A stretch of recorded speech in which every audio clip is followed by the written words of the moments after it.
Bueno, no sé si me escuchan. Estamos en horario. Bueno, bienvenidos a todos.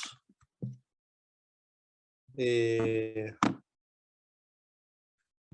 bueno, vamos a dar comienzo a este 10º encuentro. En este caso, vamos a hablar de la patología aórtica, un poco en honor a este médico, el doctor Eduardo Dulbeco, del cual vamos a hablar en un ratito. Bueno, si les parece, el doctor José Briceño va a empezar con el primer tema, que es aorta aguda.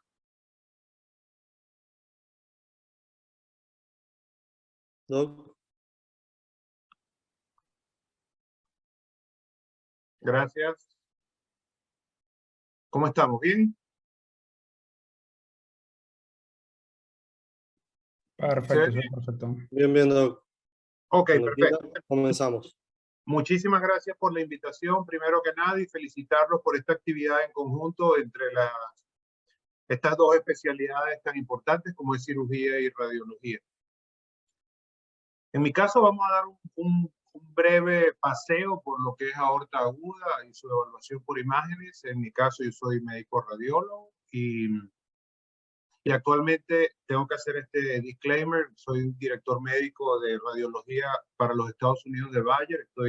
Ya no estoy más en Argentina, estoy ahora por los Estados Unidos. Los objetivos del tema de hoy va a ser conocer el rol actual del diagnóstico por imágenes en el manejo clínico del síndrome agudo, revisar los recursos técnicos, evaluar las características imagenológicas de los diferentes síndromes, ya que la aorta aguda principalmente son tres las entidades que pueden comprometer o estar involucradas en esta entidad, y reconocer las complicaciones.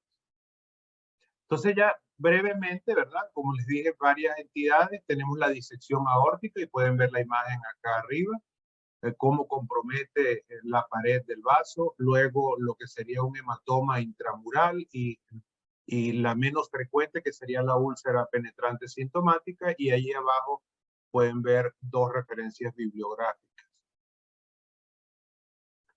El manejo inicial en la guardia, por supuesto, el pretest clínico, riesgo de enfermedad, la localización y características del dolor. Esto no solo le importa al clínico, también le importa al quirúrgico y le importa al médico radiólogo. Esto nos ayuda mucho. Localización, característica del dolor, si es precordial, dorsal, en el tiempo de instalación, si es súbito, si es intenso.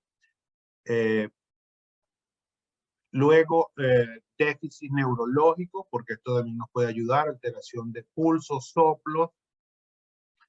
La historia clínica, increíblemente, factores predisponentes, por supuesto, hipertensión arterial, algunos trastornos de tipo genético, congénito, como Marfan, Ehlers-Danlos, Turner, están asociados también a mayor incidencia de esta aorta aguda. También, por supuesto, antecedentes traumáticos, pueden ser iatrogénicos, traumas cerrados, coartación aórtica, la presencia de válvula bicúspide. Y si ustedes siguen buscando, van a conseguir consumo de cocaína, embarazos múltiples, como otras causas, así como cirugía cardiovascular previa. Por supuesto, también va a ser importante las enzimas cardíacas, el laboratorio. Esto fue publicado en Circulation, que es la revista o el órgano difusor de la American Heart Association, en el 2010, pero esto no ha cambiado mucho, y evidencia clase 1, por supuesto, se habla de el uso de cardiografía transesofágica, la tomografía y resonancia magnética. ¿Por qué nosotros hacemos énfasis? Y van a ver que hacemos énfasis en la tomografía, porque es un método relativamente más accesible y de menor costo, por ejemplo, que la resonancia magnética. Y cuando hablo más accesible es porque no necesitamos tener un tomógrafo de 2000 cortes o de triple energía, 4 energías. Esto solo por hacer más intensa la cosa, no tiene que ser un equipo de energía dual, ni un 320, ni un 128 cortes, con un 16 cortes que tenga un cardiosincronizador sería lo ideal para poder también valorar de forma más idónea lo que serían las válvulas cardíacas, ¿no? Y también las arterias coronarias, lo cual ya se recomendaría un 64 cortes. De manera que tener un tomógrafo de 16 a 64 cortes, el inyector de doble cabezal más el cardiosincronizador, nos va a permitir entonces hacer estos diagnósticos con una alta sensibilidad y especificidad, muy similar a la de la ecocardiografía, perdón, la ecografía transesofágica o la resonancia magnética. La diferencia entonces sería la disponibilidad, y esto lo sabemos porque sucede en todos los países de Latinoamérica, que hay hospitales públicos que no tienen un resonador funcional o no tienen tampoco la ecografía transesofágica. Entonces, nivel de evidencia 1, también hay guías nacionales para Argentina, ¿verdad? Para dolor torácico por parte de cardiología, donde también recomendación clase 1 es la tomografía multidetectores o multicorte en esta entidad. Los parámetros técnicos es primero realizar una fase sin contraste y vamos a ver por qué. Luego hacer la angiotomografía, fase arterial con una inyección de volumen de 1.5 a 2 ml kilogramos de peso. Y el flujo en el inyector va a ser a un caudal de 3 a 4 cc o ml por segundo. Por supuesto, y la mayoría de los equipos lo tienen, no como eran los primeros tomógrafos, los actuales son muy fáciles hacer estas reconstrucciones multiplanares y 3D o volume rendering o proyecciones de máxima intensidad o de mínima intensidad de acuerdo a lo requerido. Y por supuesto, lo ideal sería hacer el estudio gatillado coordinado con las diferentes fases cardíacas para efectos de evitar artefactos de movimiento y poder en determinado momento, como está la técnica, por ejemplo, de triple rule out, que nos permite valorar corazón con coronaria y toda la aorta, al igual que vasos supraórticos. Entonces tenemos la primera entidad, que sería la disección, que es más o menos la más común de las tres que vamos a mencionar. Hay un desgarro de la capa íntima, como lo pueden ver aquí, y lo vieron en la imagen previa donde estaban las tres entidades. Vamos a tener una doble luz vascular y en la angio TC se va a ver muy bien el sitio de desgarro, vamos a poder clasificarlo, dar un pronóstico y por supuesto dar al cirujano, en el caso de que la resolución sea quirúrgica o endovascular, dar las pautas para el tratamiento. Y también, por supuesto, hacemos los controles post-terapéuticos, como sucede en todas las patologías. Vamos a ver también las características de la luz, discriminar la luz verdadera o falsa, porque esto va a ser importante. Vamos a ver que en la reconstrucción volume rendering podemos ver una gran dilatación y de esa gran dilatación solo una pequeña porción, que por general la más pequeña, es la luz verdadera. Entonces esto nos va a dar la información sobre algunas arterias que se estén nutriendo de la aorta y estén supliendo bien o no los órganos a los cuales se dirigen. Entonces, tenemos eso. La gran ventaja de la ANGTC es que aparte de ver el contenido del vaso, como lo hace la angiografía convencional, nosotros también podemos valorar muy bien la pared de los vasos. Entonces, aquí tiene una clasificación donde les traigo dos, la de Beatty, que es la menos usada. De verdad que yo me crié, por decirlo de una forma, me formé con la de Stanford y creo que varios de los presentes comparten esto conmigo. Entonces nosotros por general usamos la de Stanford, que es esta que está acá, tipo A y tipo B. Entonces tipo A compromete lo que sería aorta ascendente, ¿verdad? Desde su inicio, al igual que los vasos supraórticos. Luego, por debajo de los vasos supraórticos, lo que sería aorta descendente, sería la tipo B. Entonces aquí tenemos ya unas primeras imágenes, ¿verdad? De un corazón en diferentes ejes, donde vemos el tipo A. Fíjense cómo vemos acá una imagen heterogénea, donde hay una mezcla de sangre con contraste, como regurgitado, ¿verdad? Vamos a ver esto. Y vemos entonces una coartación a este nivel, lo cual es motivo de una coartación tipo B, perdón, A, porque estamos hablando de aorta ascendente. Y luego vamos a ver la correlación con la resolución quirúrgica.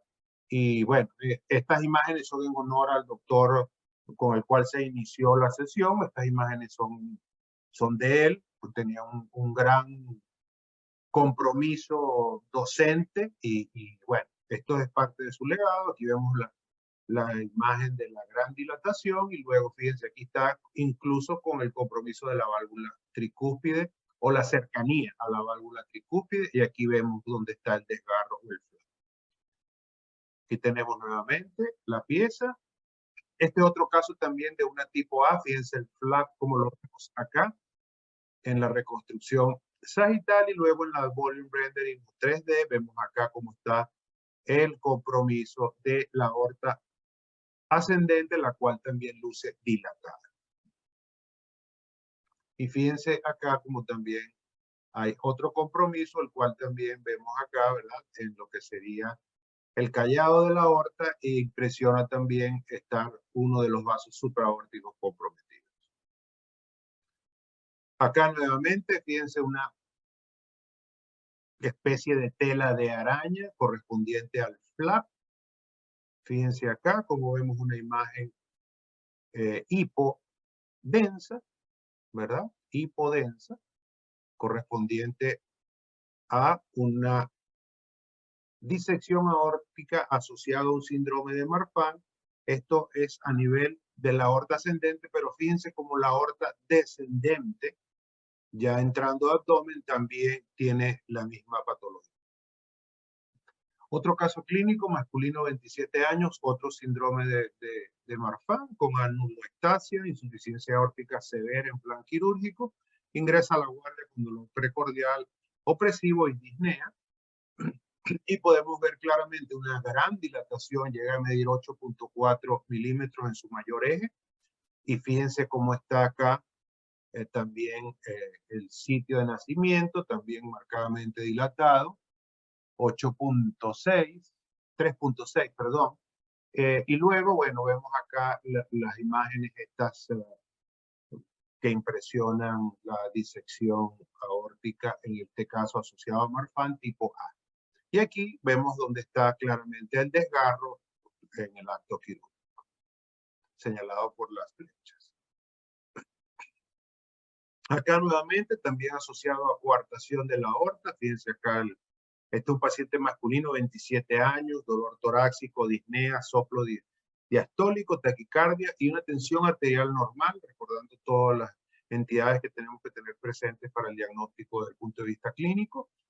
Y vemos una coartación de la aorta asociado también a, fíjense acá, que hay una especie de flap, la cual en el corte axial se hace evidente, y fíjense cómo lo seguimos observando, y probablemente esta imagen hipointensa alrededor de la aorta sea también asociado a esta patología. Fíjense acá nuevamente esta especie de tela de araña o de imagen hipodensa asociado al flap. Acá, asociado a válvula bicúspide, como lo mencionamos, aquí tenemos la válvula bicúspide. Para lograr esto es importante tener el cardiosincronizador para que los artefactos de movimiento en dos tiempos, como le digo yo a los residentes, se puedan anular con el ciclo cardíaco, porque imagínense entonces sístole, diástole, sístole, diástole, el peor escenario para tener artefactos en las imágenes. Y fíjense que estas imágenes no tienen ningún tipo de artefacto. Vemos una dilatación aórtica de 5.29 en su mayor eje, y vemos también estas imágenes hipodensas asociadas a los flaps de la coartación aórtica. Entonces, asociado a válvula bicúspide, y así se vería la válvula tricúspide normal también con el cardiosincronizador. Luego ya en el otro tipo de disección, que sería la tipo B, que es la que está después de la subclavia, allá en el callado aórtico y aorta descendente. Fíjense acá como vemos el inicio y luego vemos cómo discurre en sentido caudal hasta lograr ver, hasta lo que logramos ver en la reconstrucción tridimensional a nivel de aorta infrarrenal. Acá nuevamente logramos ver el inicio, vemos que no hay compromiso con la arteria subclavia, que sería el criterio, y vemos cómo transcurre hacia abajo. El C-flap correspondiente a una disección tipo B. Luego, como lo mencioné, me oyeron escuchar algo de luz verdadera, luz falsa, y fíjense entonces cómo de repente en la reconstrucción volume rendering vamos a ver una gran dilatación del vaso, en este caso fue de 6,69, y fíjense que ya en otro plano logramos ver lo que en verdad es la luz verdadera y luz falsa. Entonces, la luz falsa va a ser esa dilatación de ese vaso enfermo que no va a tener un flujo de contraste tan homogéneo.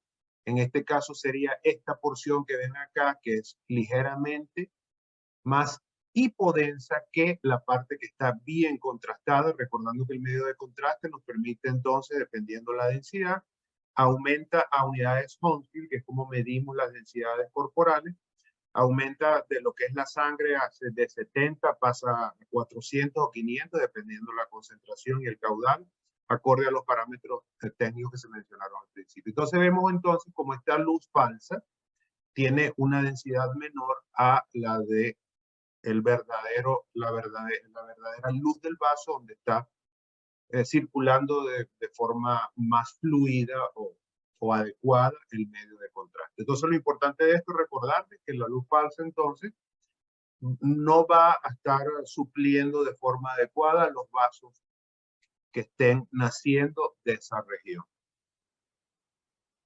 Luego aquí nuevamente fíjense cómo entonces tenemos acá una aorta dilatada y vemos una porción más hipodensa y luego tenemos una imagen como un menisco, ¿verdad? Con otro componente en medio de los dos, el cual corresponde al flap, por donde hay una especie de fuga de contraste hacia la luz falsa, y vemos cómo está más hiperdensa, se diría que es la misma densidad del callado.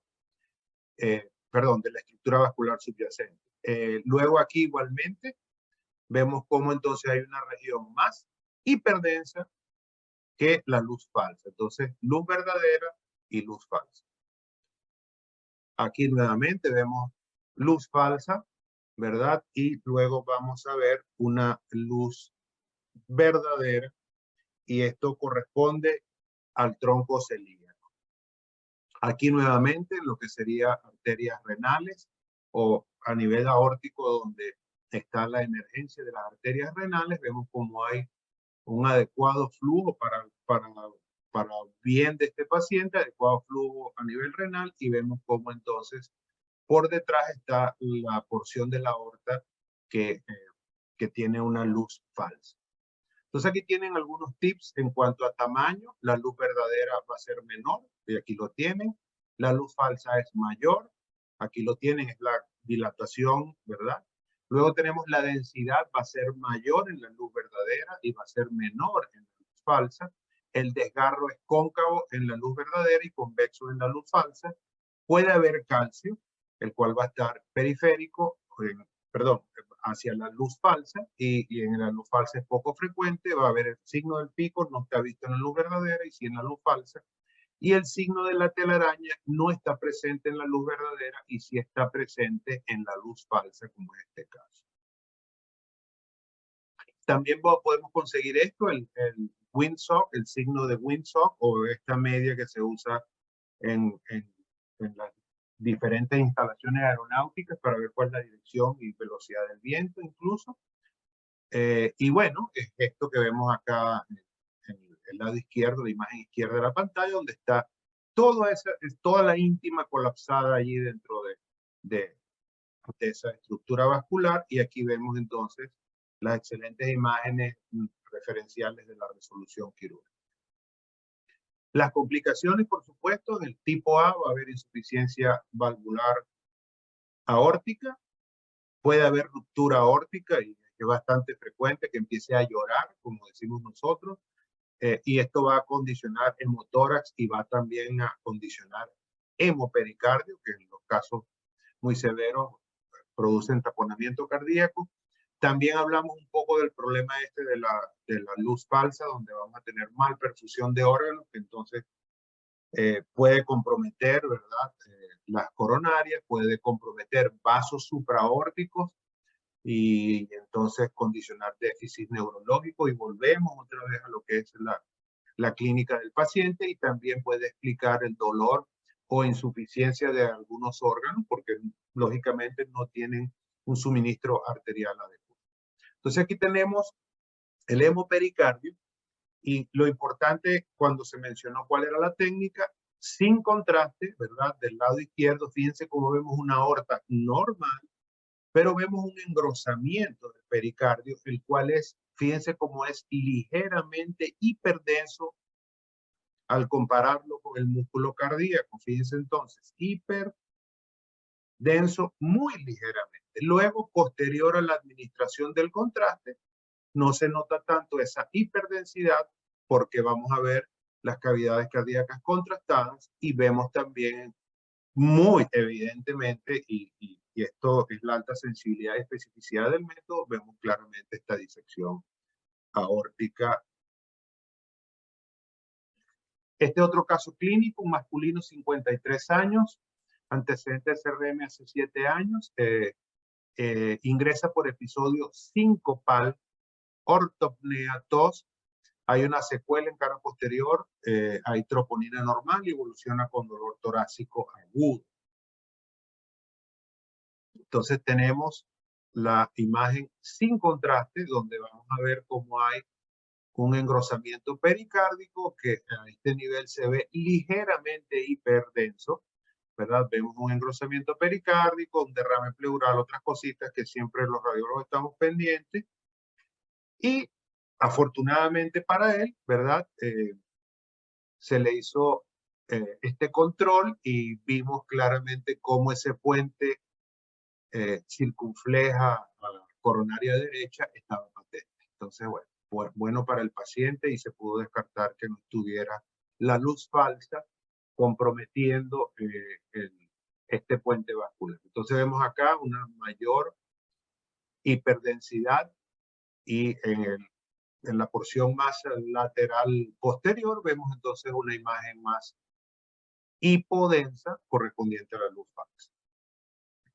Acá nuevamente lo que sería correspondiente a malperfusión de órganos, entonces vemos un compromiso, ¿verdad?, de disección a nivel de aorta, y también comprometiendo tronco celíaco y la arteria mesentérica superior. De manera que todos los órganos que están siendo nutridos por allí pueden verse afectados y puede dar sintomatología o trastorno de su función.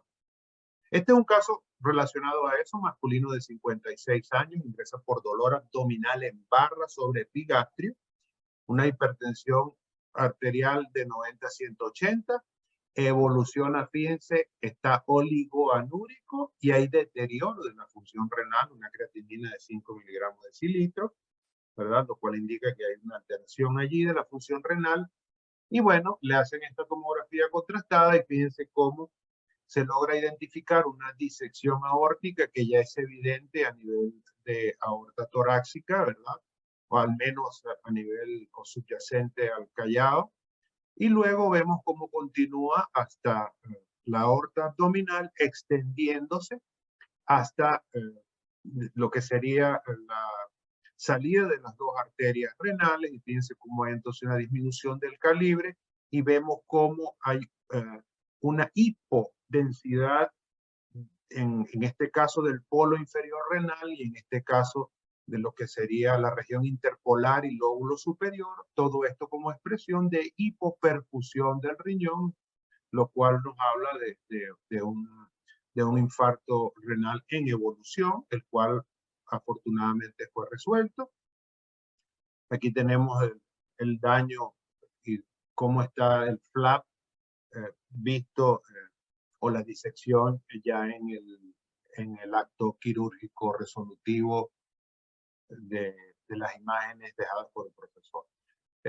Luego, este otro caso clínico, masculino 57 años, antecedente de hipertensión controlada, un dolor precordial de inicio súbito, y fíjense cómo entonces hay un síncope posterior. Entonces tenemos componente cardíaco y componente neurológico arriba.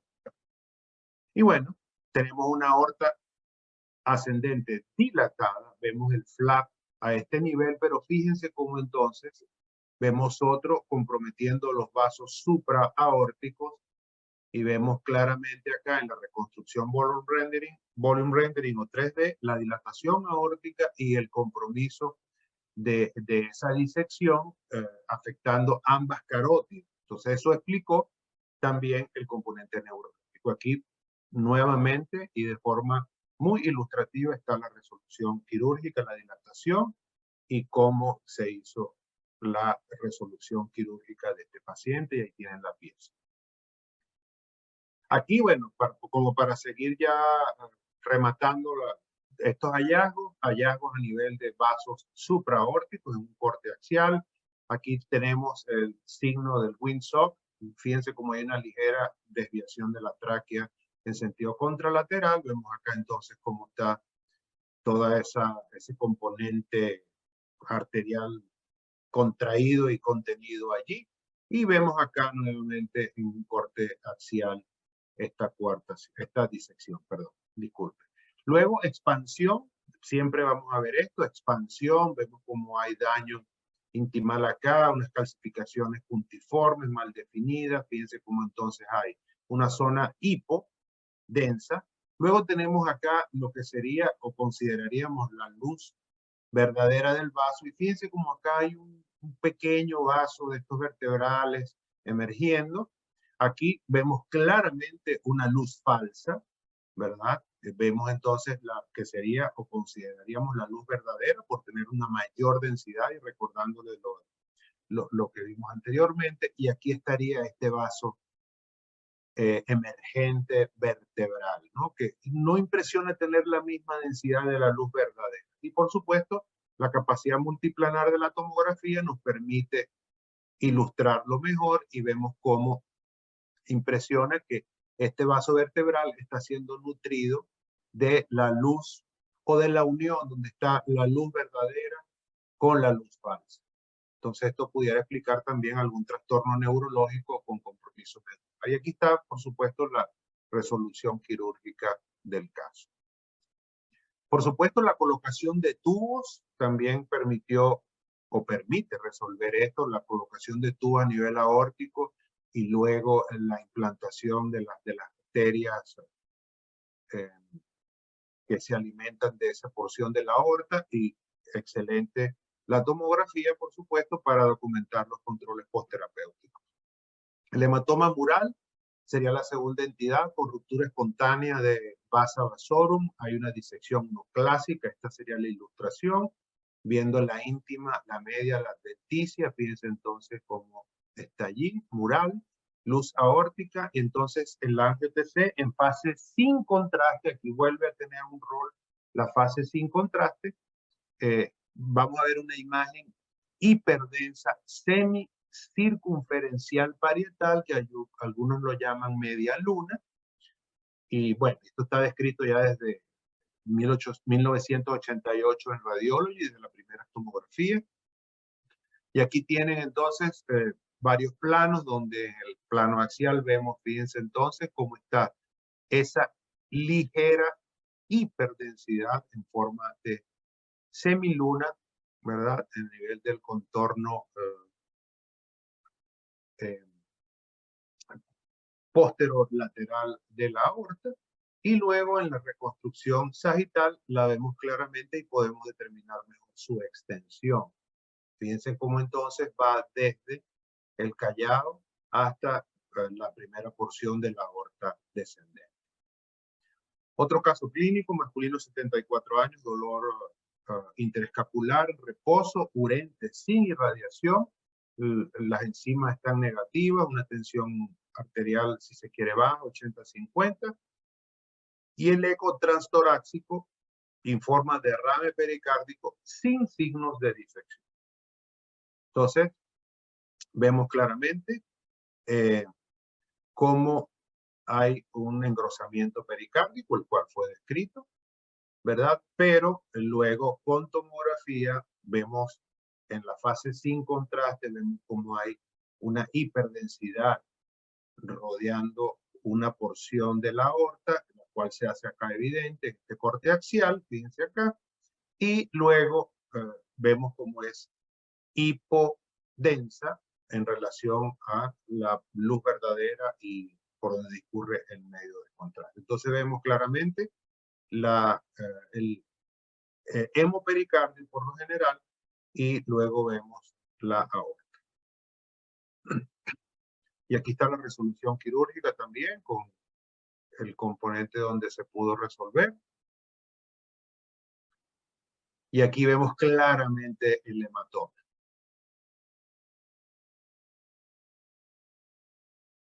Aquí nuevamente sin contraste, con contraste, entonces vemos cómo en el corte axial sin contraste, vemos cómo hay una imagen en semiluna hiperdensa con una calcificación anular subyacente allí.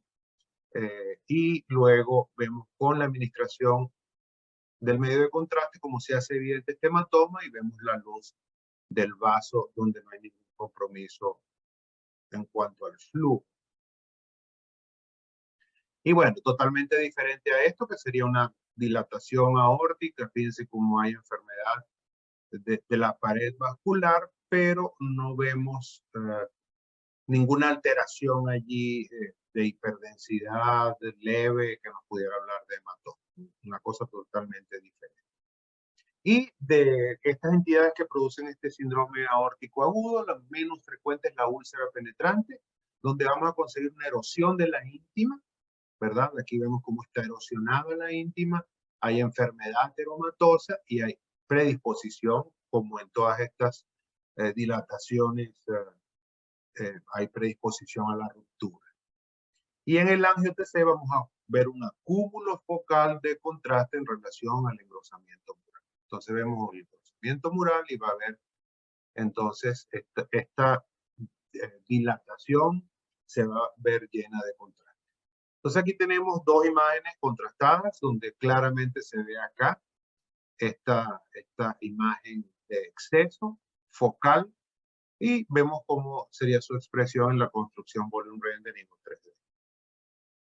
Acá nuevamente otro caso, fíjense en la reconstrucción tridimensional, vemos esta imagen y por lo general lo documentamos en varios planos y también en estas reconstrucciones que son muy coloridas, pero también en los diferentes planos anatómicos y aquí lo vemos en el corte axial.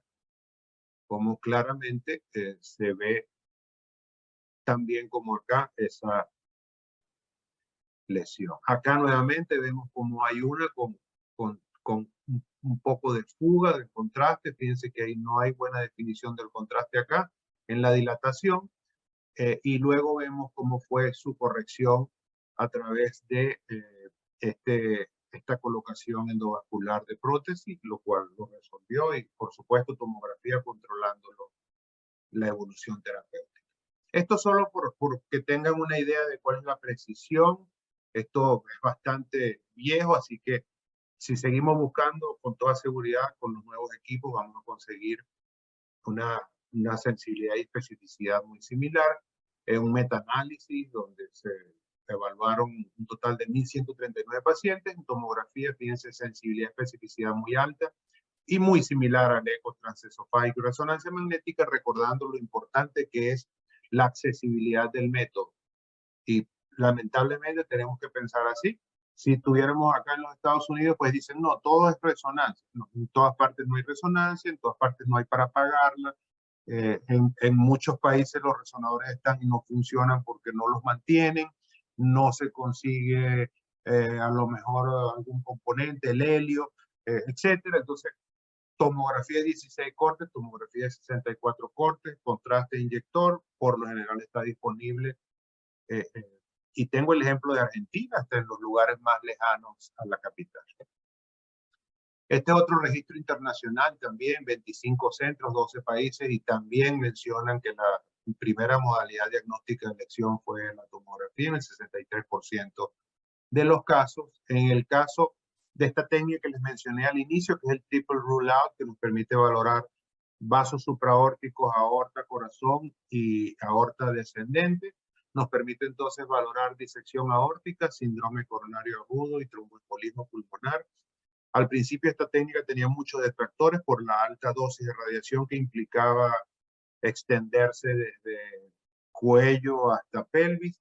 Ya con los nuevos tomógrafos y las diferentes técnicas que tenemos para disminuir la dosis de radiación, se pueden hacer estudios de hasta menos de 1 milisievert, hechos de manos expertas y con el equipo adecuado.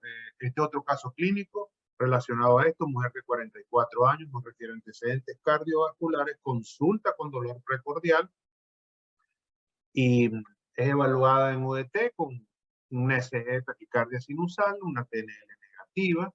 Y fíjense cómo entonces la gran precisión de la tomografía para valorar lo que sería la patencia o permeabilidad de los vasos cardíacos o arterias coronarias hasta nivel distal es excelente. Y fíjense acá, claramente todas permeables hasta sus porciones más distales.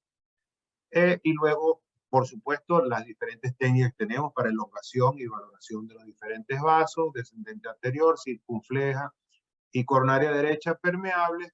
Pero fíjense entonces, cuando nos tocó evaluar lo que serían los vasos pulmonares, conseguimos entonces unas pequeñas imágenes hipodensas, ¿verdad? Las cuales se hacen más evidentes, como lo pueden ver acá en la bifurcación, y esto correspondió a un tromboembolismo pulmonar izquierdo. Paciente masculino, 67 años de edad, antecedentes cardiovasculares, dislipidemia, hipertensión arterial, un dolor precordial intenso y radiado de espalda, hay bloqueo de rama izquierda en el ECG y hay una troponina de 0.10 unidades. Y fíjense cómo acá sí, lamentablemente, vemos una, y por supuesto resalta porque es lo que está señalado por la flecha, ¿verdad? Que es una estrechez de la descendente anterior. Esto es un compromiso por placa mixta a nivel de este vaso coronario, pero fíjense cómo también hay una gran dilatación aórtica y esta imagen acá que corresponde a una disección, la cual está acá bastante evidente. Entonces fíjense cómo la técnica de triple rule out nos permite valorar aorta, vasos coronarios o cardíacos y también lo que serían los vasos pulmonares. Aquí tenemos entonces cómo fue resuelto esto, la colocación de un tubo y colocación de stent, perdón, de puentes o bypasses coronarios. Otro caso clínico, masculino, 65 años, sin antecedentes cardiovasculares, sin un antecedente de una adenosea de páncreas irresecable, diagnosticado hace 6 meses, ingresa con dolor precordial, este está irradiado es al dorso y va acompañado de taquicardia y disnea en reposo. Por supuesto vemos derrame pleural, vemos acá cómo hay una disección con una luz verdadera y una luz falsa. Y esto acompañado, miren acá, como acá hay una pequeña imagen hipodensa y eso correspondió a un tromboembolismo pulmonar acompañado de disección del lado izquierdo. Y lo pueden ver mejor en otro de los diferentes planos que podemos lograr con tomografía. 5 años de experiencia, esto fue también publicado en Sociedad Europea. 5 años de experiencia, 72 pacientes, igualmente hablando de la precisión que tiene la computadora, la tomografía computada multidetectores para el caso de la evaluación y diagnóstico de síndrome agudo aórtico. Pitfalls o fallas que podemos conseguir o que nos pueden engañar serían, en primer lugar, artefactos de movimiento, y por eso vieron que al principio hablé de lo que es esa triada que es el tomógrafo, el cardiosincronizador y el inyector ya en los equipos de desde que empezaron los helicoidales con más de 2 cortes, ya no hablamos de inyectores de un cabezal, sino de doble cabezal. Y lo otro también es, por ejemplo, el realce de la pared aórtica, en este caso, este era un paciente con anemia, pudiera ser uno también de los casos. Por eso es importante tener la información clínica al momento de estar evaluando las imágenes o al momento de los cirujanos pedir un estudio, pues tener en consideración todos los hallazgos clínicos. ¿Por qué entonces la tomografía multidetectores es muy rápido? Ya prácticamente el paciente se tarda más poniéndose el camisolín que lo que está en la camilla. Las reconstrucciones con las computadoras actuales o el hardware que vienen con nuestros equipos son bastante rápidos y las reconstrucciones las tenemos casi de inmediato. Hay una alta disponibilidad, como lo mencioné a lo largo de la disertación. Es no invasivo, solamente se toma una vía periférica. Y por supuesto vimos allí, según los diferentes estudios y en los casos, como hay una elevada sensibilidad, especificidad o una eficacia diagnóstica. ¿Cuándo haríamos resonancia magnética? Bueno, si está contraindicado el yodo, porque vieron cómo es importante hacer en tomografía la fase basal y la fase contrastada. Se pueden hacer secuencias de sangre negra, turbo espineco, T1, T2, STIR, secuencia de sangre blanca, FFA y cineangio, como en este caso, o también se pueden hacer las angio-RM con proyecciones de máxima intensidad. Solo por mencionar un ejemplo, pero entonces allí venimos con el problema de la accesibilidad, del costo, y sí, eso es lo primordial, ¿no? Conclusiones entonces, y esto va para todos: disección aórtica aguda presenta hallazgos variados y atípicos, la mortalidad asociada es elevada. Si bien la enfermedad o el síndrome aórtico agudo no es que es tan frecuente, ¿verdad? Pero la mortalidad asociada es muy elevada y si no damos con el diagnóstico de forma oportuna, avanza esa mortalidad con cada hora que pasa. Y por supuesto, tener en cuenta todos esos factores de riesgo, los cuales les mencioné: hipertensión, estas enfermedades congénitas, cocaína, bueno, todo eso que mencionamos en esa lámina. La clínica, por supuesto, imperante y muy importante para todos, no solamente para los clínicos, también para los quirúrgicos y los radiólogos o imagenólogos. El examen físico, los hallazgos imagenológicos, por supuesto, todo esto sumado permiten hacer un diagnóstico oportuno. Y bueno, los pacientes van a requerir posteriormente una evaluación quirúrgica rápida, expedita y extensiva. Y aquí, por supuesto, vienen otros players porque se necesita una analgesia agresiva y una terapia también con medicamentos o drogas para disminuir presión arterial y frecuencia cardíaca. Este es un mensaje para todos y bueno, vieron la alta sensibilidad y especificidad que tiene el método. Entonces, bueno, un poco de lo que es aorta aguda y algo de lo que querían saber sobre ella. Muchas gracias por su atención y quiero darles las gracias a Hugo y a Sebastián por compartir conmigo algunas imágenes, sobre todo las del profesor durante su proceso de desarrollo profesional y didáctico, que tengo entendido que fue muy bien. Así que Muy bueno, bien. muchísimas Bueno, muchas gracias a usted. Muy buena la presentación, muy ilustrativa, así que felicitaciones. gracias, muy amable. Bueno, nada, si les parece, vamos a seguir con el doctor Hugo Palladini. Él va a hablar de aneurisma de aorta abdominal y ruptura. Hugo. Muy bien.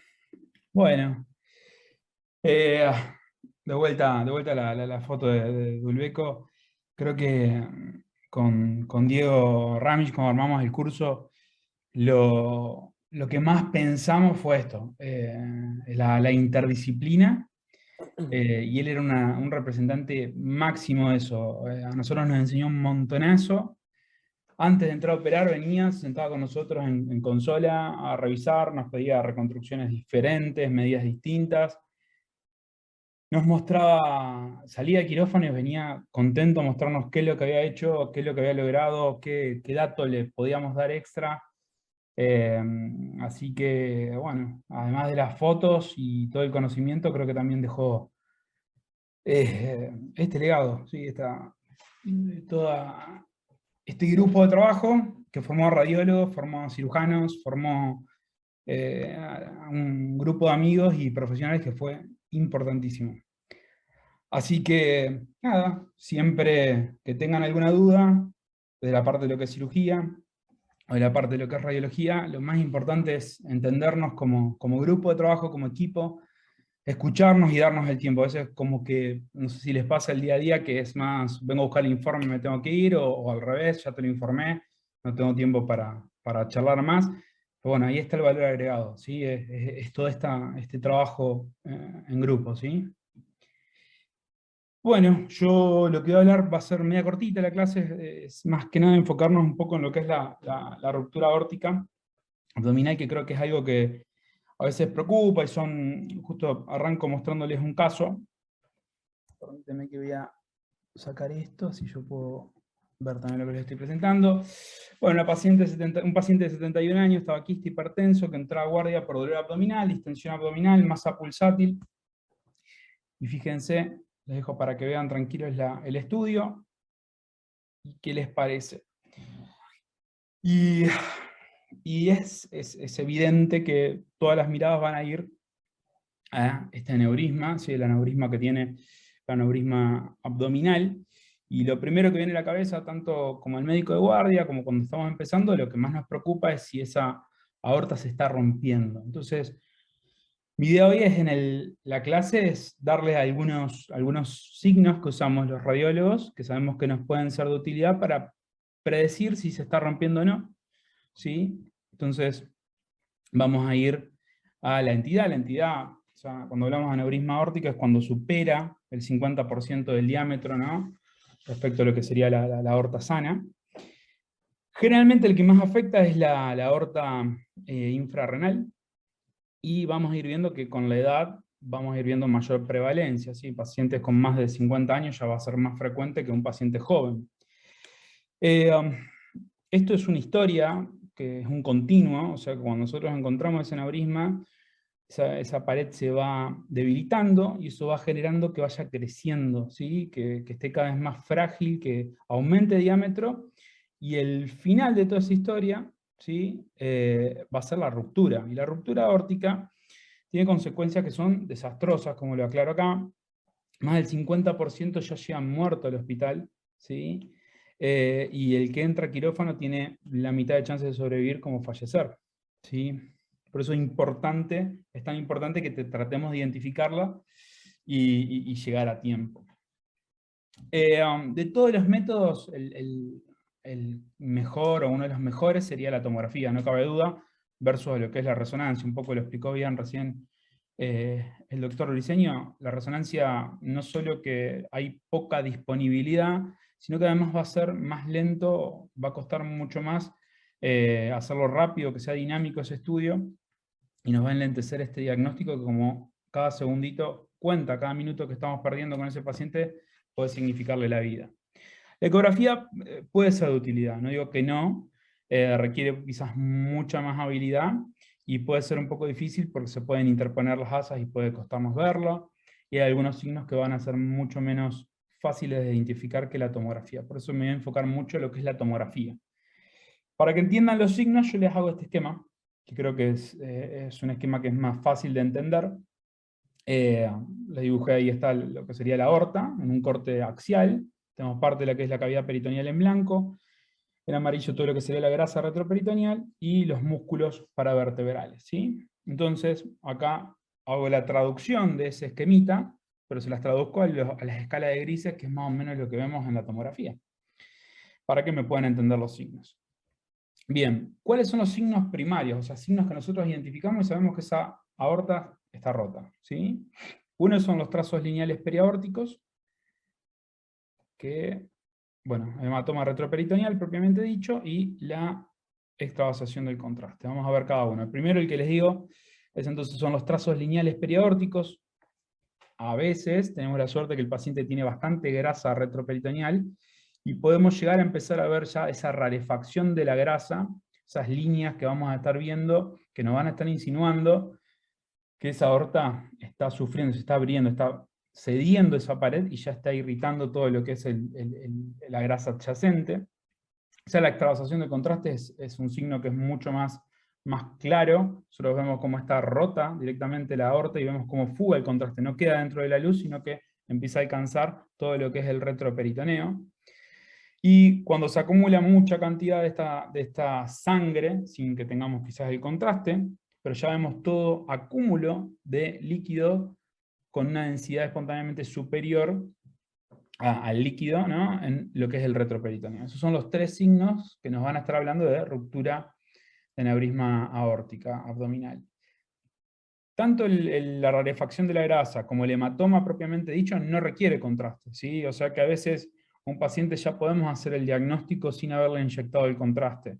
O incluso podemos tener estos signos que ya los vimos y quizás al paciente no se le consigue una buena vía y estar demorando o retrasando el diagnóstico no es bueno. Entonces, a veces ya la tomografía sin contraste puede ser suficiente como para hacer el diagnóstico, avisar con urgencia el servicio para que pueda actuar. En este caso lo llamaríamos, por ejemplo, al doctor Caldermate.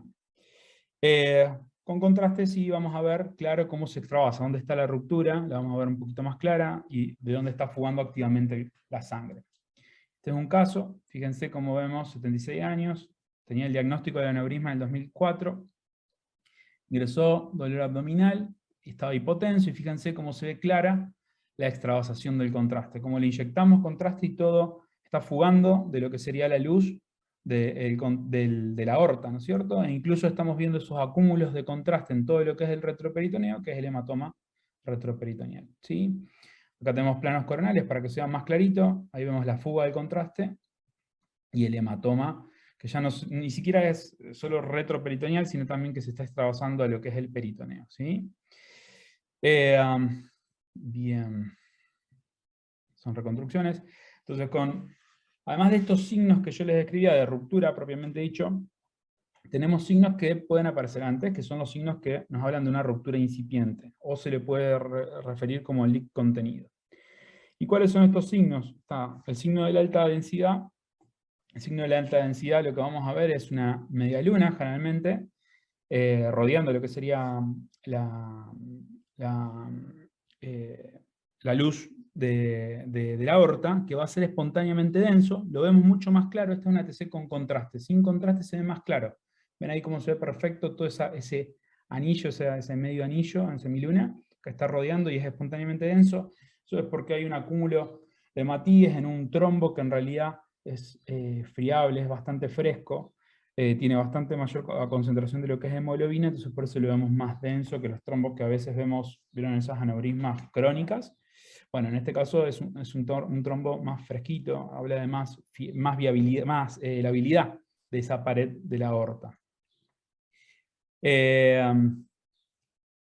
Bueno, ahí tenemos la sensibilidad y la especificidad, y que lo vemos más que nada en la fase sin contraste. Hay que verlo, hay que avisar, porque si bien tiene un poquito más de tiempo que con el signo de ruptura, ya está prediciendo que esa aorta se va a romper en breve.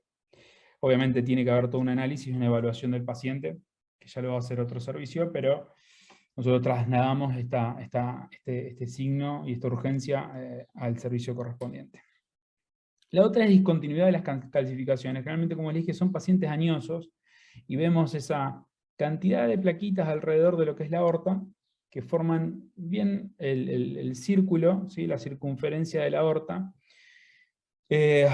un molde cálcico sería prácticamente, y cuando vemos que hay cierta área que perdieron esas calcificaciones, nos puede estar indicando que se está por romper esa aorta. Fíjense acá cómo se ve clarito todas las plaquitas, y ahí en esta porción vemos que se desaparecieron estas placas, no las vemos.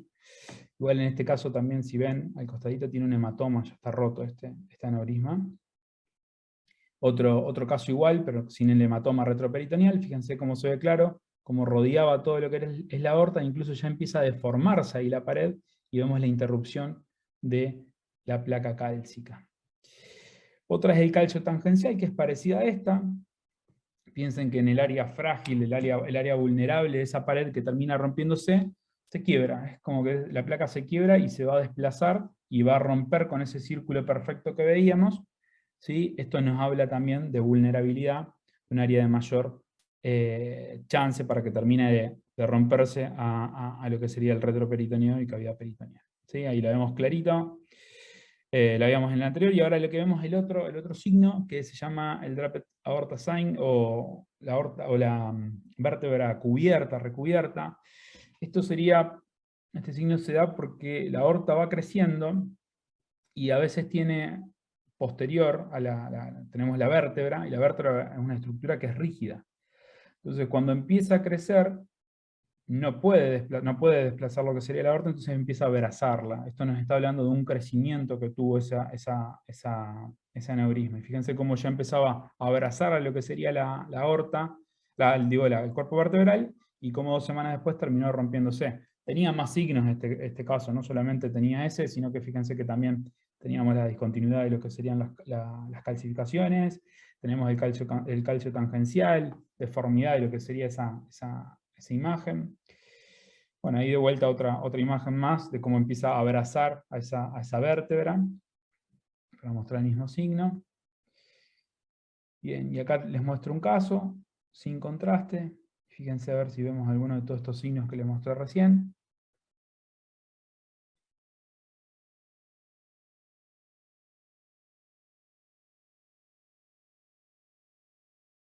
Muy bien. 82 años, dolor abdominal, hipotenso, paciente. Vamos a ver. De todas las que estuvimos viendo de los signos incipientes, vemos que tenemos el calcio interrumpido, incluso el calcio también tangencial.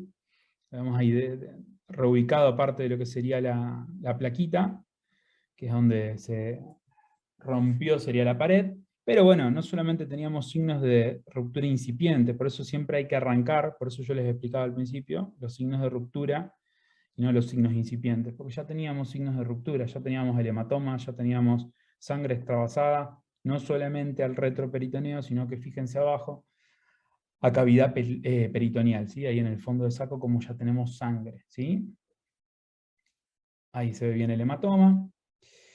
Bien, y otros hallazgos que también nos pueden sugerir que tiene chance de romperse, es el aumento del tamaño. Por eso mucho cuando estamos haciendo controles, no solo por tomografía, sino también por ecografía, medimos el diámetro y queremos conocer cuánto medía antes, porque el ver que esté creciendo nos va a sugerir que va a tener chances de ir rompiéndose, más chances de tener mayor fragilidad, ¿sí? Esto es propio de lo que sería la física, por la propia ley de Laplace. Hay mayor diámetro, vamos a tener mayor tensión sobre la misma, y más fragilidad, más chance de que se rompa. Incluso es parte, el diámetro y la velocidad a la que aumenta, ¿sí? Es un criterio que va a evaluarlo generalmente, después se lo vamos a preguntar bien a Marcos, en los pacientes no solamente agudos, sino crónicos, para definir si requiere o no requiere algún tipo de tratamiento, ¿sí? Esto lo pongo como un ejemplo que fue hace poquito, el año pasado, que teníamos un aneurisma, que mucho no veíamos mucho el crecimiento, no era claro, lo medíamos en diámetro, y después ya empezamos a ver que empezó a deformarse la pared, el aumento del tamaño era claro, todos signos que me estaban sugiriendo que se estaba rompiendo. Y me puse a revisar un poquitito y me encontré que el volumen ya me lo venía avisando. O sea, algo que nosotros no estamos acostumbrados quizás los radiólogos con frecuencia es a evaluar volumen, siempre estamos evaluando lo que son los diámetros. No hay un estándar todavía de cuánto es el volumen que nos indicaría más chance de ruptura, es un poquito difícil evaluarlo, pero seguramente a futuro pueda llegar a ser un indicador más fidedigno que quizás simplemente el diámetro, ¿sí? Bien. Respecto a los trombos, un poco lo dijimos, ese trombo que veíamos rojo, ese trombo fresco que lo veíamos hiperdenso, nos hablaba de friabilidad, pero cuanto más trombo, más, pensémoslo como un casquete, menos chance va a tener de romperse. Está distribuyendo parte de lo que sería la fuerza sobre esa pared, ¿sí? Entonces, cuanto menos trombo veamos, más chance tendríamos de ruptura, ¿sí? Incluso yo les mostraba acá un caso, porque se puede empezar a ver el trombo que empieza a perder continuidad. Este en realidad no es un aneurisma que no está tratado, es un aneurisma que ya ven que tiene una endoprótesis a la izquierda, lo ven bien claro. Y fíjense que el trombo tiene estas hiperdensidades que yo les decía cuando hablábamos de potencial ruptura, que es ese trombo fresco, pero fíjense que además ya se empieza a repermeabilizar. Fíjense cuando le inyectan contraste, hay un leak, ese leak está permitiendo que pase el contraste y está permitiendo todo ese remodelado y esa erosión de ese trombo que quizás estaba ayudando a contenerlo. Pero no cabe duda que este paciente lo que tenía en realidad era un leak, seguía estando expuesta a esas paredes a presiones altas, lo que llevó a la ruptura, que fíjense que ya tiene el hematoma retroperitoneal, ¿sí? Bien. Muy bien. Se volvió ahí tilado. Ahí estamos.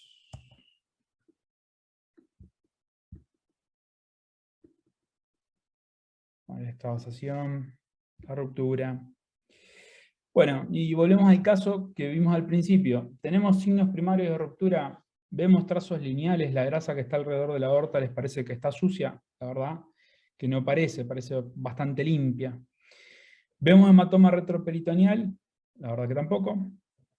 Vemos que se está extravasando el contraste, tampoco. Lo que vemos ahí redondito es una arteria más, pero no hay extravasación. Entonces no tenemos signos primarios de ruptura. Ahora tenemos signos de ruptura incipiente, signos de alta densidad vemos, está bien, en este no tenemos el sin contraste, pero créanme que no, que ese trombo no era espontáneamente hiperdenso.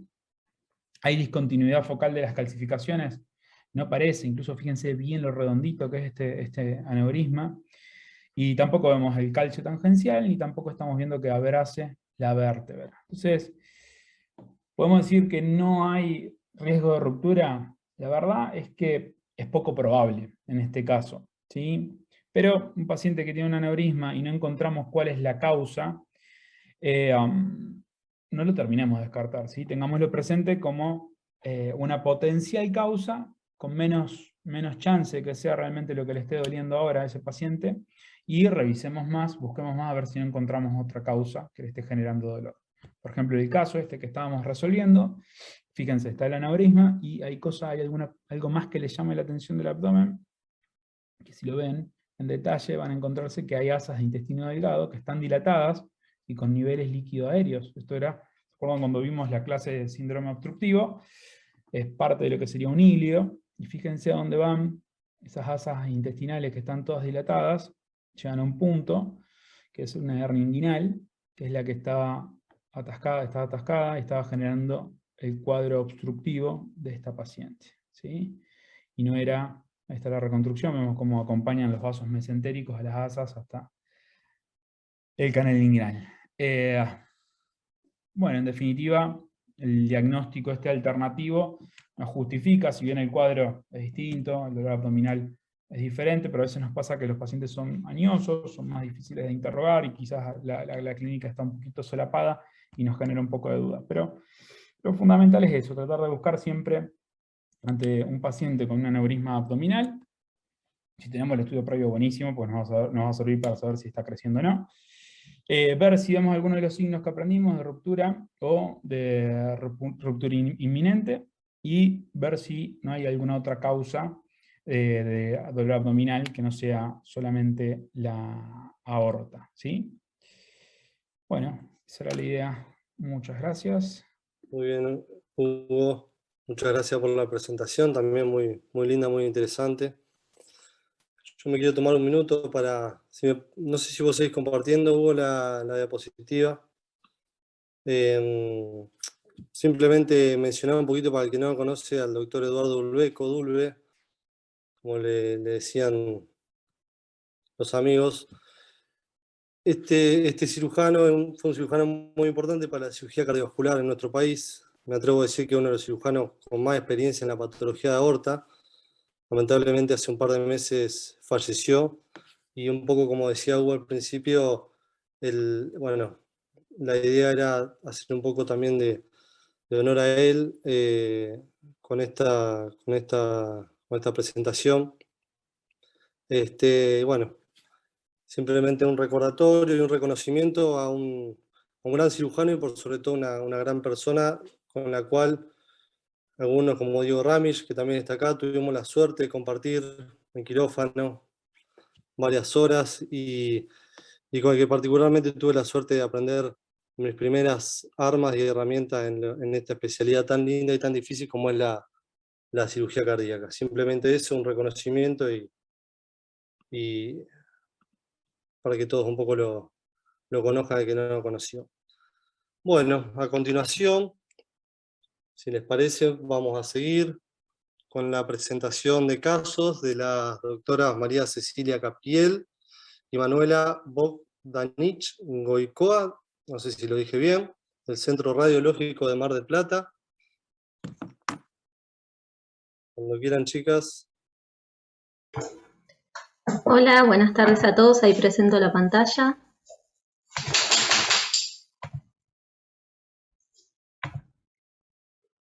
Ahí pueden mirar bien. Sí, perfecto. Sí, está perfecto. Bueno, mi nombre es Celina Capiel, soy médica residente de cuarto año del Instituto Radiológico de la ciudad de Mar del Plata. Y les traje un paciente, así como los que estuvieron hablando recién los doctores.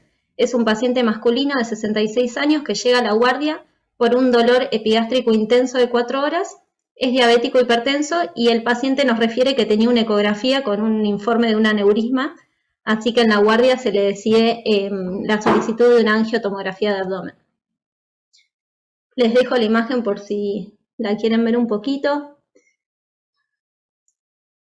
Así como decía recién el doctor Palladini, bueno, lo que podemos observar es un aneurisma fusiforme infrarrenal, ¿sí? De la aorta abdominal infrarrenal.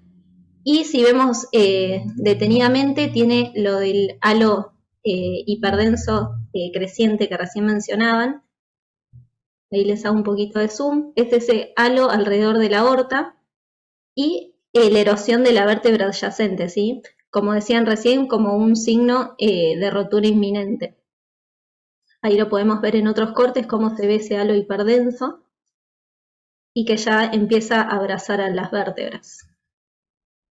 Ante la inyección de contraste lo que se puede ver es la alteración de la morfología de la luz, si se ve esa irregularidad de la luz. Lo que no se ve acá es el halo hiperdenso por la adquisición del contraste, pero sí también podemos ver cómo está empezando a abrazar a la vértebra adyacente. Acá en los cortes coronal y sagital se puede ver bien esa irregularidad de la morfología de la luz como signo de sufrimiento y de rotura inminente, unas adquisiciones 3D. Entonces, como diagnóstico diferenciales, nosotros pensamos en un aneurisma inflamatorio, pero al no tener clínica, ¿sí? Ni fiebre ni clínica infecciosa, lo descartamos en primer término. Un aneurisma con trombo crónico, que al paciente tener este dolor agudo en hemicinturón de 4 horas de evolución, también lo descartamos porque no sería el caso, o una rotura contenida. Entonces, con la clínica del paciente, con el antecedente del aneurisma y estas imágenes que recién describíamos, hacemos el diagnóstico de una rotura contenida de aorta abdominal, y como signos tomográficos lo que tenemos es esa trombosis mural hiperdensa en el estudio sin contraste, como signo de hemorragia en el interior de la media. Y ante la adquisición de contraste, esa irregularidad de la luz y de la morfología, y esa irregularidad también que empieza a abrazar a las vértebras adyacentes. Y acá les dejo una fotito del equipo de trabajo en el instituto. Muy bien. Muy buena la presentación también. No sé si les parece, continuamos con el próximo caso y después charlamos un poco. Justo con este caso, Marcos, te consulto. Sí. Bueno, primero felicitar a la doctora, está muy bueno el caso y lo importante, ¿no?, de hacer siempre el sin contraste, no solo en torácica, sino abdominal, que tenemos mucha información. A veces uno está desesperado por hacer la angiotomografía y que salga bien, y nos salteamos quizás una de las fases más ricas en semiología, que es la sin contraste, ¿no? Tal cual. ¿Cuánto tiempo tenemos, Marcos, de que encontramos algo así, nos encontramos con un paciente con todos estos signos? ¿Cuál es la urgencia para ustedes? ¿Te llaman las doctoras para avisarte que se encontraron con este caso? ¿Cómo actuás? ¿Qué tenés para hacer? Sí, a ver, ¿podemos volver un poquito a las imágenes, a la presentación? Sí, obvio.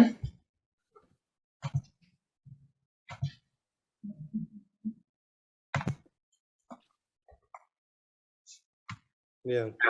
Sí, a ver, lo primero, como dijimos, a ver, primero hay que destacar la importancia, como dijiste vos, Hugo, de evaluar la fase con contraste, la fase sin contraste, evaluar los signos de rupturas, los signos de una patología que puede ser de inminente ruptura o de resolución aguda. Vos sabés que podés avanzar un poquito, porque cuando vos estabas presentando, a mí se me cortó un poco. Ah, Si podés, sí, mostrarme la parte de la evolución del caso. ¿esta? Ajá. Abdominal intenso, contra la evolución, antecedente abdominal, ruptura contenida aorta abdominal. Sí, a ver. Lo ideal en estos casos es hacer una resolución inmediata. El tema es el tipo de abordaje que uno puede utilizar. O sea, la importancia de las imágenes radica en la estrategia terapéutica que nosotros como cirujanos podemos utilizar. Un aneurisma roto, por supuesto, tiene una urgencia o una emergencia que a lo mejor no nos permite tener opciones terapéuticas. Paciente que tiene un aneurisma roto en un contexto de un síndrome clínico agudo, con descompensación hemodinámica y demás, uno tiene que actuar directamente, entrar al quirófano y resolverlo. En un paciente con una patología o una rotura contenida, si el paciente, siempre hay que tener en cuenta digamos, la evolución clínica del paciente, uno, depende del centro, también tiene ciertas herramientas para tratar esta patología. Por supuesto que esto hay que resolverlo lo más rápido posible. Si el paciente hemodinámicamente está bien y tenemos la disposición de optar por una resolución menos invasiva, siempre se intenta ese tipo de resolución.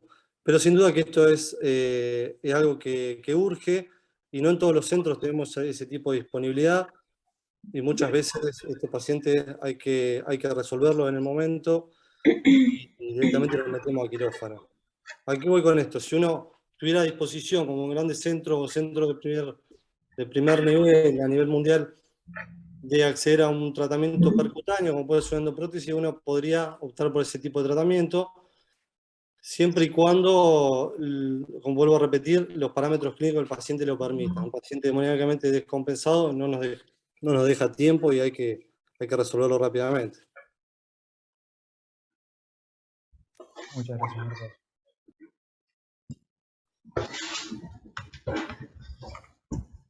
Bueno, les comparto mi presentación. Bien. Mi nombre es Manuela Bogdanich-Oikova, también soy médica residente de cuarto año en el Instituto Radiológico y les voy a presentar un caso de intervencionismo en patología vascular, más que nada como para charlar y debatir a ver opciones terapéuticas. Es un varón de 66 años que tiene como antecedentes patológicos la colocación de una endoprótesis aortovilíaca hace 6 años y que tuvo un cuadro de espondilodicitis. Sí, perdón. Quedó la presentación previa. ¿La presentación previa? Sí. Está todavía A ver, dejo de compartir y vuelvo a compartir. Por favor.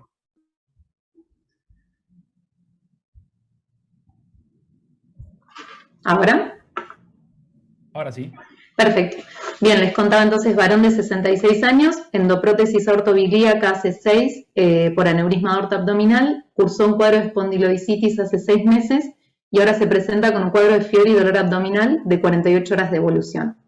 Por este motivo, le solicitan una tomografía de abdomen con contraste endovenoso y les muestro unos cortes axiales de la imagen, como para que la vean unos segundos. Igual, como les decía, por ahí el desafío no es el diagnóstico, sino ver qué hacer con este paciente.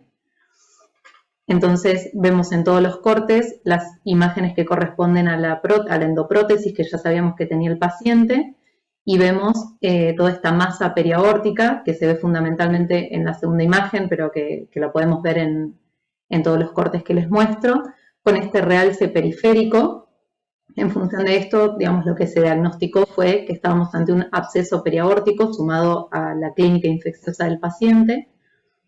Acá les muestro estas imágenes en coronal y sagital, donde, bueno, también vemos la endoprótesis y vemos toda esta masa que está rodeando a la aorta abdominal.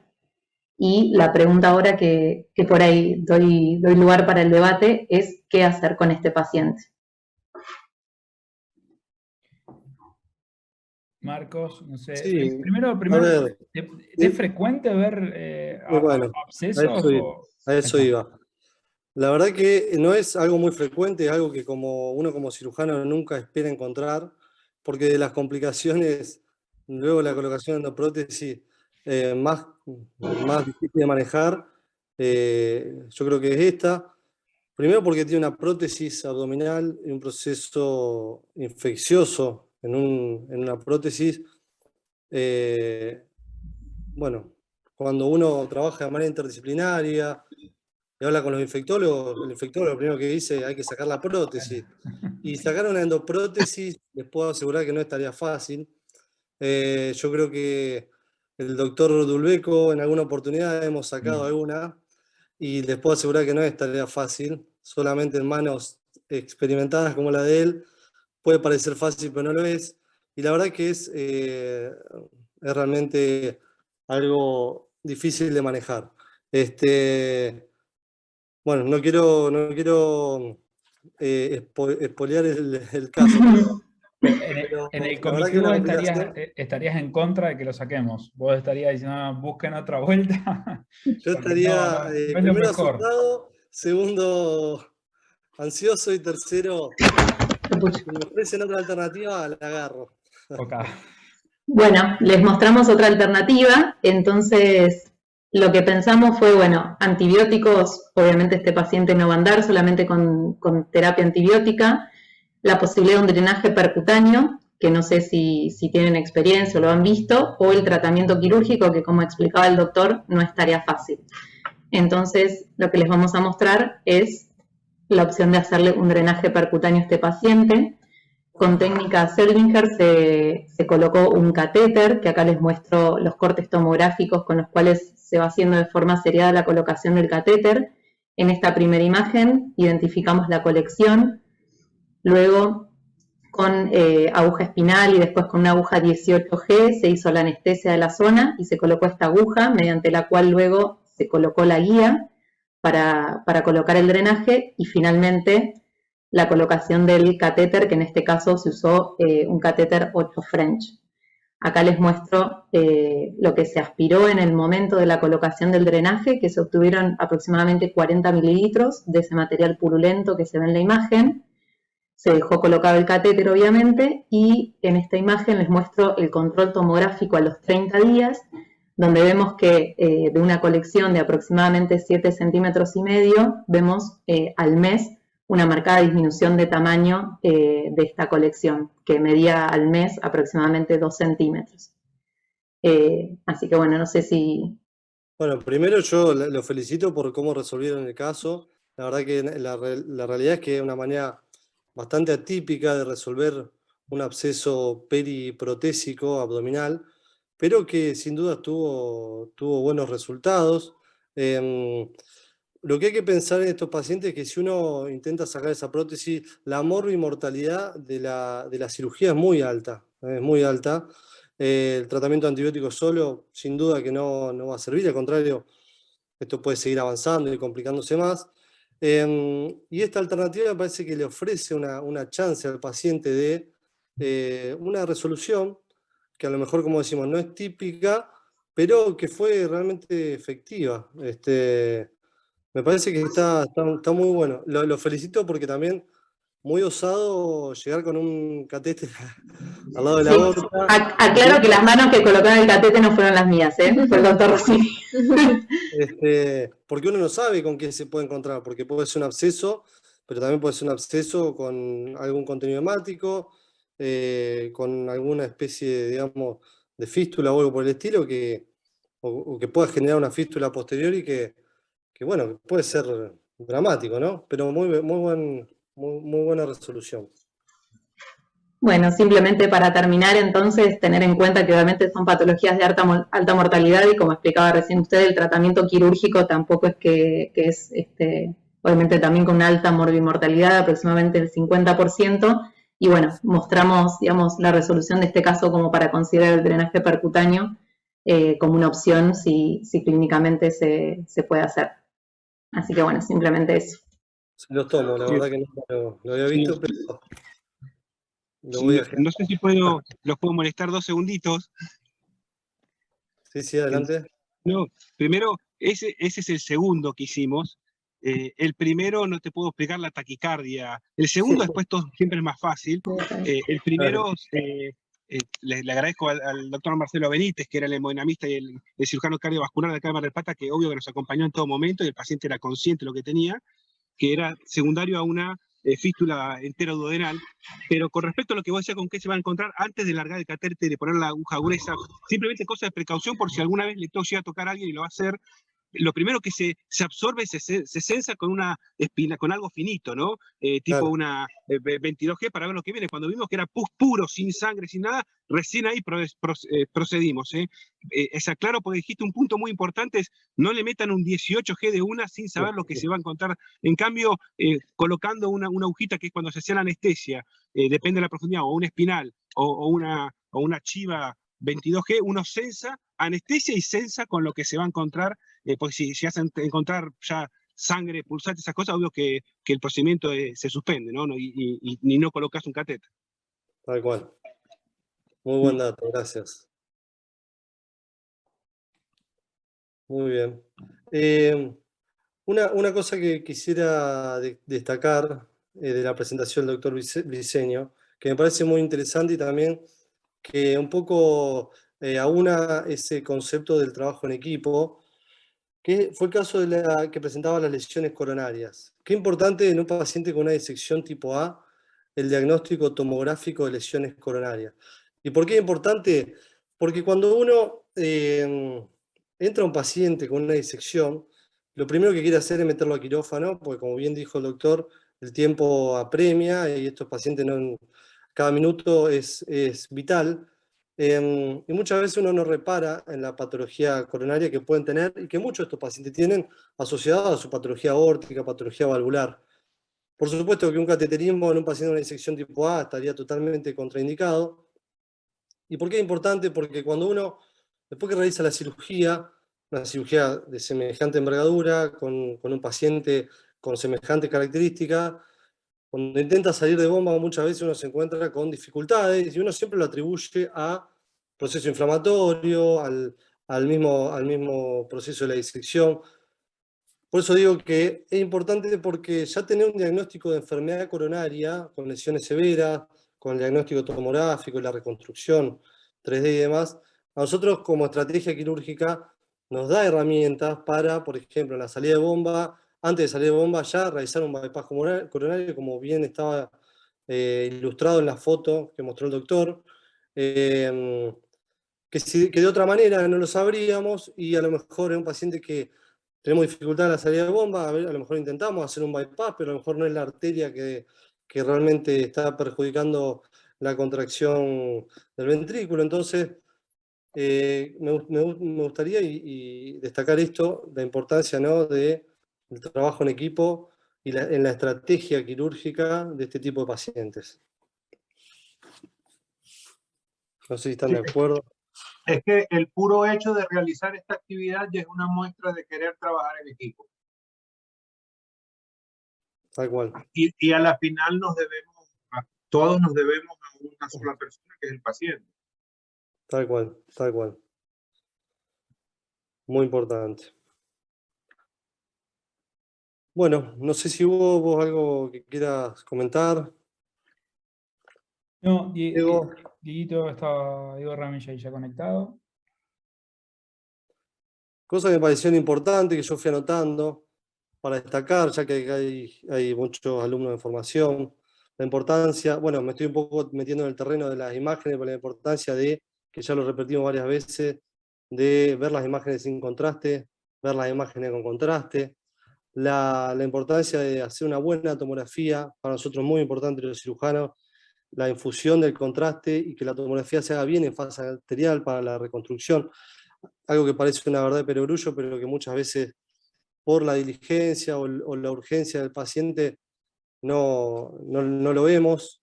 La importancia de detectar el TIAR, la puerta de entrada de la disección, que a nosotros nos define mucho en la estrategia quirúrgica, nos define el tipo de abordaje, desde el tipo de abordaje hasta la forma de canular al paciente. La importancia de lo que hablábamos antes, Hugo, de la distinción entre la luz falsa y la luz verdadera, que también determina un poco el pronóstico y la estrategia. Por ejemplo, un paciente que tiene una ilíaca ocluida o que una arteria de un miembro que solamente está irrigada por la luz falsa, cuando uno cierra el TIAR, probablemente esa luz falsa se cierre, y bueno, uno ya puede planificar de antemano la confección de un bypass periférico, por dar un ejemplo. Cosas que quiero destacar, ya que hay gente en formación, que eso me parecen importantes. No sé qué opinan. Sí, vos sabés que te agrego una cosa, algo que lo digo siempre extraoficialmente, creo que la primera vez que lo digo en un curso, tenemos la mala costumbre que lo nuestro es diagnóstico por imágenes, y nosotros no solo hacemos diagnóstico. La especialidad nuestra pronostica, sirve también para lo que es seguimiento y sirve mucho para lo que es planificación. Planificación prequirúrgica creo que es algo re lindo, algo súper interesante y que les aporta un montonazo al trabajo interdisciplinario y al paciente, lo que es la medicina personalizada. Porque cada uno tiene su anatomía, cada uno tiene su patología y cada paciente no es uno más del montón y son todos iguales. Son todos muy particulares y está bueno, ¿no?, tener cada uno de esos datos. Pero mucho de lo que vos pedís lo aprendemos escuchándote a vos o leyendo qué es lo que el radiólogo debe saber, esos artículos que leemos siempre. Pero está bueno eso, escucharlos a ustedes y bueno, él quiere que le mida todas las ilíacas para ver por dónde va a entrar, bueno, medir las ilíacas, abarcar también las femorales, las subclavias van a ser por donde va a abordar. Y por ahí ese dato uno lo tiene, informa la angiotomografía medio de memoria y se comió un dato que te arreglaba todo, te ahorraba tiempo en quirófano. Bueno, eso era algo que le gustaba mucho hacer a Dulbe, como vos decías, ir antes, pasar, me acuerdo de haber ido 1000 veces al lugarcito ese que tenían ustedes donde estaban todo el día con la compu, ir con Dulbe y llevar el CD y ver las imágenes, ir después de la cirugía, control postoperatorio, de las imágenes, de cómo quedó la prótesis. La verdad que eso Dulbe lo llevaba a la práctica como ninguno.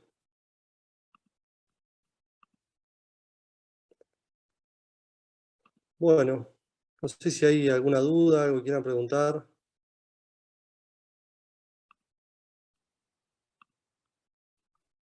¿Algo que quieran aportar? Bueno, felicitaciones a los presentadores.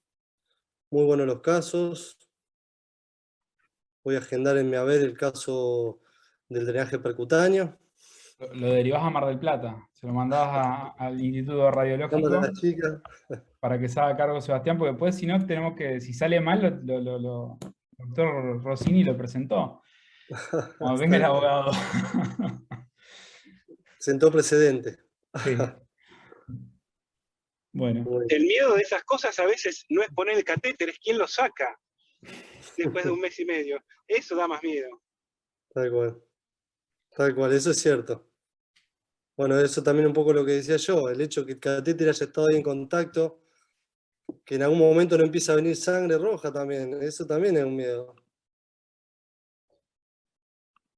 Ojo, pero bueno. Sí, es paciente internado hasta que no se fue sin catéter, en donde se mira todo el tiempo, lógico, y si ya abrió un mínimo de sangre, obvio que el catéter se cierra automáticamente, ¿no? Para no fistulizar, igual sería una tragedia. Pero bueno, estamos hablando de lo que vos dijiste, ¿no? El paciente es consciente, esto se hace procedimiento con anestesia local, el paciente está totalmente lúcido, igual que cualquier drenaje percutáneo, pero el paciente es consciente de lo que tiene, ¿no? No es que uno está drenando una diverticulitis, sabe la gravedad. Te puedo decir que hicimos 2, salieron bien los 2. Como te comentaba, este paciente hasta el año pasado, después de 4 años, seguía vivo. y a alguien se le ocurrió sacar los antibióticos, así que hasta está sin tratamiento antibiótico, no me pregunte por qué, y el otro paciente se terminó muriendo de su complicación que dio el absceso del aneurisma, que era una fístula entero-aórtica, y murió de una hemoptisis masiva al año y medio de estos procedimientos. Así que uno no puede hablar de experiencias con solamente 2 casos, pero bueno, por lo menos los 2 no se murieron en el momento inmediato. Perfecto. De eso se trata también, del trabajo en equipo, de intercambiar ideas y bueno, y buscar alternativas, ¿no es cierto? No quiero, ya te digo, el que lo propuso no fuimos nosotros, sino vino el cirujano cardiovascular de acá de Mar del Plata, que es amigo mío, que como asados con él, y sabe que a veces salimos de estas situaciones de confort y nos ponemos en la situación, y yo dije, mira, técnicamente se puede hacer, lógico, nunca lo hice, había algunos casos reportados, no hay muchos, y bueno, el primero es el desafío, después el segundo fue mucho más fácil, pero fue el doctor Marcelo Benítez el que propuso la opción. Uno después lo aplicó nada más. Me pongo en la piel del doctor y hubiese recurrido a la misma alternativa. Así que muy buena idea, muy buena idea.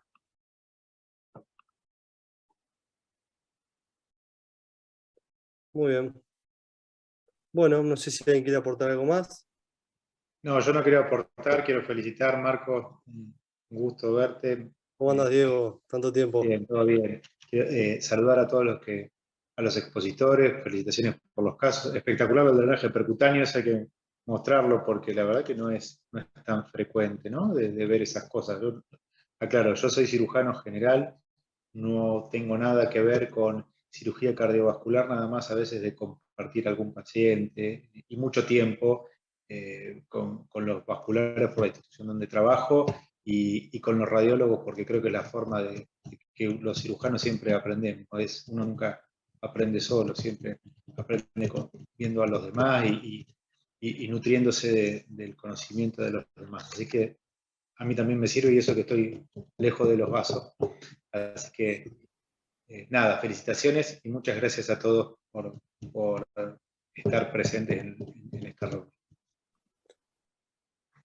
Gracias, que seguramente, Diego. Perdón, a Dulbeco, le voy a decir algo, yo estaba con Dulbeco y Dulbeco estaba muy entusiasmado con esto, porque a él le gustaba mucho lo de la docencia y siempre mostraba todos sus casos, y si estabas apurado y él había operado uno cercano y te cruzaba, sonaste, porque eran 45 minutos 50 que te mostraba lo que había operado, porque le gustaba mucho, porque él transmitía, así que... No solo eso, Diego, te contaba la historia. Me contaba la historia de dónde era el la paciente, familia. que habían comido chorizo fresco, que había ido a nadar con tal otro, que sabía todo de los pacientes, a qué se dedicaba, qué hacían, y si le caía bien, por ahí hasta él lo llevaba a la casa, más o menos.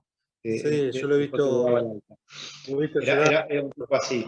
Y con esto estaba súper entusiasmado y ya había contratado hasta alguien para que lo ayude a armar las clases, un tipo fuera de serie, así que supongo que estará contento también. Así que de vuelta les agradezco a todos. Marquitos, un abrazo a la distancia. Gracias, Diego. Muchas gracias, muchas gracias. Bueno, si les parece, nadie tiene ninguna duda, damos por... Aquí hay una pregunta de José. Pregunta si lavaron con antibiótico el saco a través del catéter. Para las chicas de Mar del Plata o el doctor. Disculpe, ¿podés repetir la pregunta? José pregunta si lavaron con antibióticos el saco a través del catéter. No.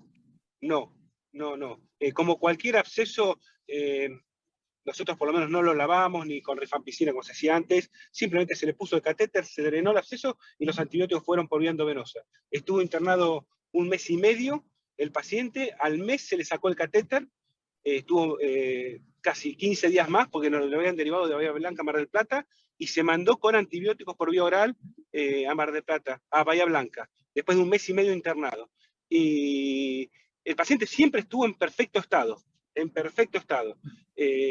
pero se lo dejó por eso, por la gravedad y la situación y la inexperiencia de esto de poner un catéter a esto y sin no saber lo que va a pasar a futuro, como decías vos. Creo que fue más por eso que estuvo tanto internado. Y alguien a los 6 meses en Bahía Blanca no sé por qué le sacó los antibióticos y el paciente sigue vivo, porque eso es algo bastante raro, pero bueno.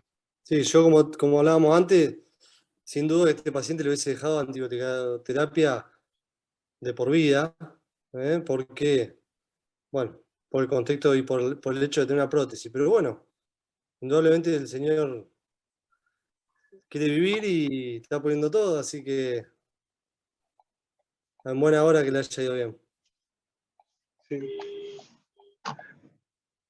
Bueno, si no hay más dudas, más preguntas, si les parece, Hugo, damos por finalizado Finalizado el nomás. encuentro. Yo también quiero agradecer mucho por la invitación, desde ya que ocupar un lugar como el que hubiese ocupado Dulbeco, bueno, yo lamento que no haya podido estar porque hubiesen sacado mucho más provecho de esto, pero bueno, muchas gracias Hugo por tenerme en cuenta y más que nada por permitirme recordarlo un poco y hacer honor un poco y devolverle una gotita de todo lo que él me dio como formador y como amigo. No, gracias a vos, Marcos, y no, creo que estuvo presente. Te formó, nos formó a todos y estuviste más que a nivel. Gracias por participar. Y bueno, y a los alumnos, al resto de los inscriptos, que se acuerden que nos queda un encuentro más nomás y ya después viene el examen. Eso era más. Buenas noches a todos. Muy buenas noches, hasta luego, gracias. Luego, buenas noches. Adiós, Adiós. gracias. Chao, chao.